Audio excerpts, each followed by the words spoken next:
So here's our totally awesome video about oxidation numbers, which, by the way, is a big fancy term for simply charge. So first of all, we have this thing, I've told you about it before a little bit, called the hill of oxidation numbers, and it's something that I made up that you can use whenever you're dealing with ionic bonding only. Do not try to use this with covalent bonding. But the hill of oxidation numbers looks like this. You put the group numbers on the bottom, and this only works for the S and P block elements. So you've got group 1, group 2, group 13, 14, coming down the hill, 15, 16, and group 17. And then the oxidation number, the charges that these elements are going to make when they're in an ionic compound, remember ionic bonds only, for group 1 is going to be a +1, group 2 going up the hill is a +2, group 13 is a +3. Group 14 is at the top of the hill, and it's usually a +4, occasionally it can be a -4, and you do have a couple other exceptions in this group 2 that can actually be a +2, but we'll talk about those exceptions later. So group 14, just remember they're kind of weird. But now going back down the hill, instead of positive, we're going to be negative, but the number values are going to stay the same. So group 15 is a -3, group 16 is a -2, and group 17 is a -1. And the reason that these elements form these charges is because of their electron configuration and what they need to do with their electrons, either gaining or losing electrons, to look like a noble gas. But remember, only use that with ionic compounds. So an oxidation number, the purpose of it is to show how the electrons are distributed around an element when it's in a compound. If an element is not in a compound, then it's going to have an oxidation number of 0 because there is not any kind of an unequal distribution of electrons. So pure elements have an oxidation number of 0. And in a compound, if you have two elements bonding, the more electronegative, En stands for electronegative, the more electronegative element is going to have the negative oxidation number. And so by default, the less electronegative guy is going to get the positive oxidation number. And we'll talk specific numbers in just a second. So there's a couple of rules that you can stick with when it comes to assigning an oxidation number. First of all, fluorine, when it's in a compound, will always, you don't see always very often in this class, but always, if fluorine is in a compound, it will have an oxidation number of -1, and that's caused by the fact that fluorine will gain 1 electron when bonding to look like neon. Oxygen is usually going to have an oxidation number of -2, and for the most part in this level of class, it is always going to be a -2. Whenever you see that a compound has the name something peroxide, like hydrogen peroxide, well then in that one case, oxygen will have an oxidation number of -1. And on the rare occasion when oxygen is bonded to halogens in a binary molecular compound, that's the only time that oxygen gets to be a +2.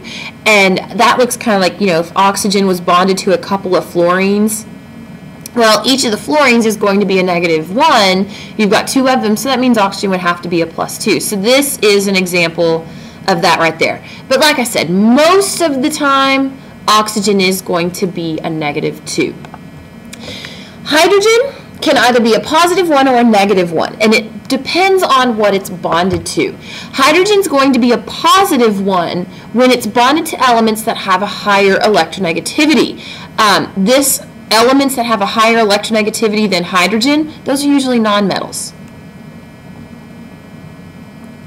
And it will be a -1 when bonded to elements of a lower electronegativity, and this is usually metals.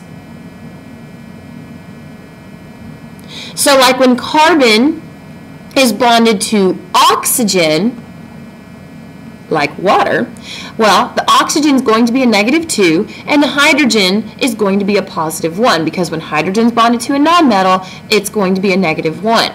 And let's say hydrogen's bonded to potassium, and you have potassium hydride. Well, in this case, potassium's going to be the positive guy, and hydrogen's going to be the negative guy. So it all depends on what hydrogen is bonded to as to what kind of an oxidation number it's going to have. And y'all, please don't get tripped up by the term oxidation number. It really is just a fancy term for charge.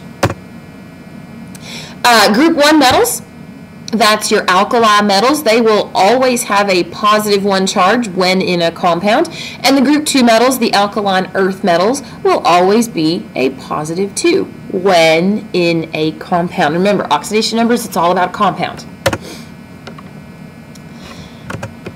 So, in a compound, in a regular old chemical compound, all of the oxidation numbers of all of the atoms have to add up to 0. If you're dealing with a polyatomic ion, then the sum of all those oxidation numbers is going to equal the charge on the polyatomic ion. So if, let's go back to water. Water, that's an oxygen, I swear. Water doesn't have a charge. It's a neutral compound, so that means the oxidation numbers of all of the hydrogens have to add up to the oxidation numbers. I'm sorry, I said that wrong. The oxidation numbers of all the hydrogens plus all the oxidation numbers of the oxygens have to add up to 0. Whereas if we have a polyatomic ion, say like nitrate, which has a negative 1 charge, well then the oxidation number of the nitrogen plus the oxidation numbers of the oxygens are going to add up to negative 1. And we're going to do some examples of that in a sec. So like I said before, again, we're stating oxidation numbers of pure elements, elements that are all by themselves. You only have one kind of atom present. Like when we were dealing with the pure copper, that is an oxidation number of 0. Or if you were dealing with the oxygen that you breathe, this is pure oxygen. Yes, there's a 2 there, but there's still only one kind of atom, so the oxidation number here is going to be 0. So we do have, of course, some exceptions. For every rule, there's going to be an exception. The nonmetals, when they are in a covalent compound,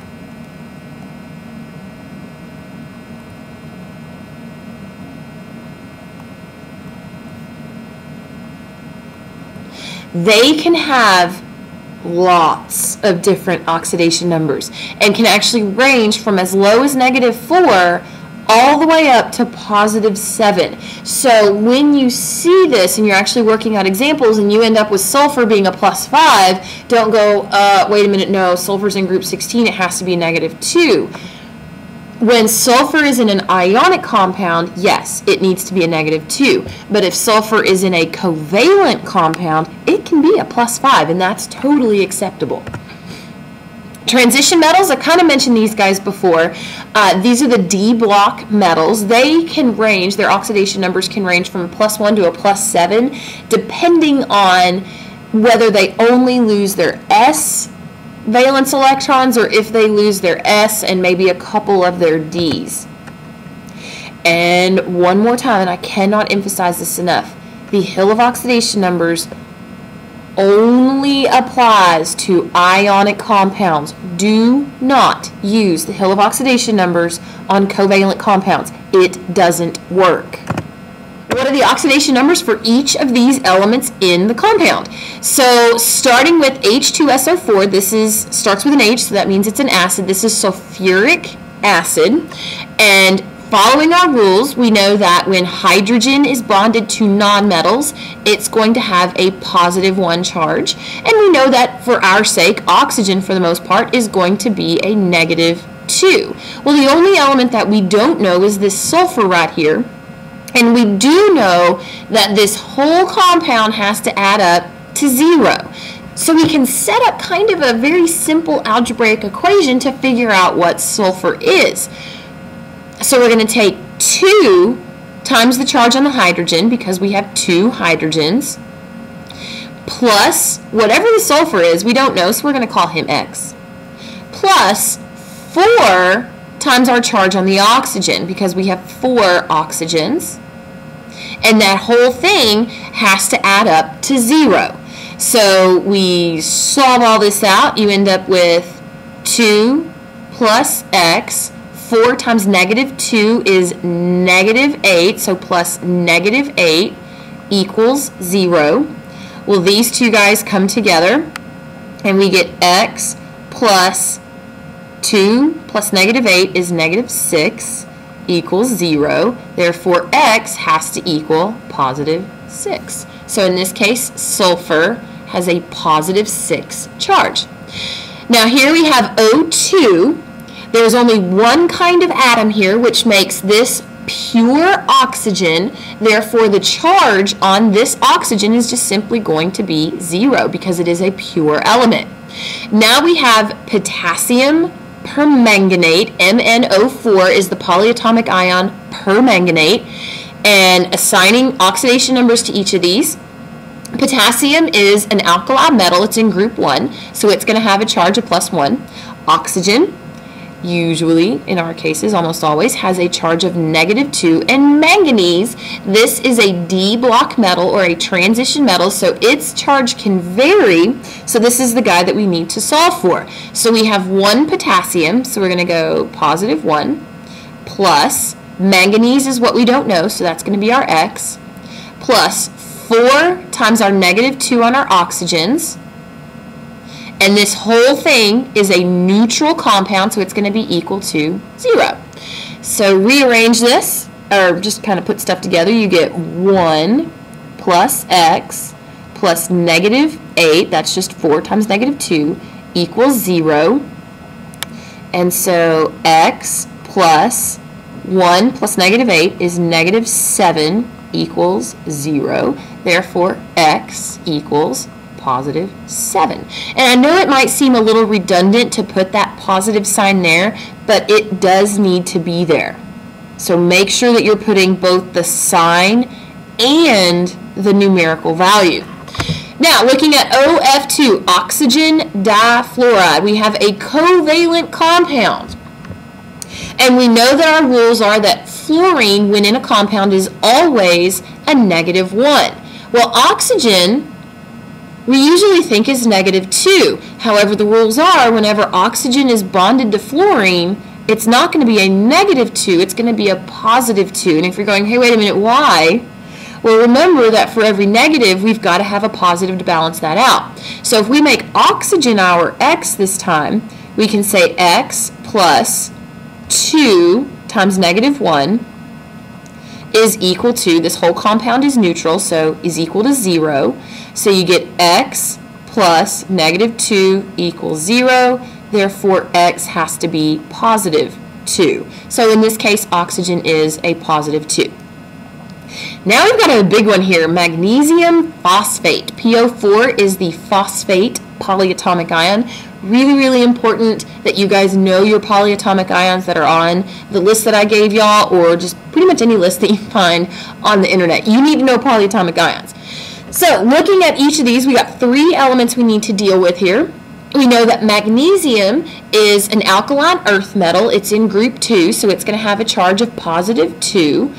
Phosphorus, we don't know what he's going to be. Oxygen, it's going to be our -2. Oxygen's back to normal here. How do you know if oxygen is back to normal, being a -2? Well, just look at what it's bonded to. When oxygen's bonded to fluorine, that's when it's going to do something weird. Otherwise, just go with the -2. So to figure out phosphorus, we got a lot of math we got to do here. So first I'm going to take 3 times my +2 on the magnesium plus P is going to be my X. Phosphorus is my X. But notice I've got a couple of phosphoruses. Phosphoruses. I actually have 2 of them because this 2 distributes to everything inside here. So I'm going to take 2 times my X plus 2 times 4 is 8 times the charge on the oxygen, which is -2. This whole thing is a neutral compound, so all of this is going to add up to 0. So just kind of simplifying this a little bit, 3 times +2 is 6 plus 2x plus 8 times -2 is -16. This whole thing equals 0. So I get 2x plus 6 plus a -16 is a -10 equals 0. and I'm going to move up over here, so because I'm kind of running out of room down here. So 2x is equal to 10. Therefore, x is equal to positive 5. So phosphorus over here is going to be plus 5.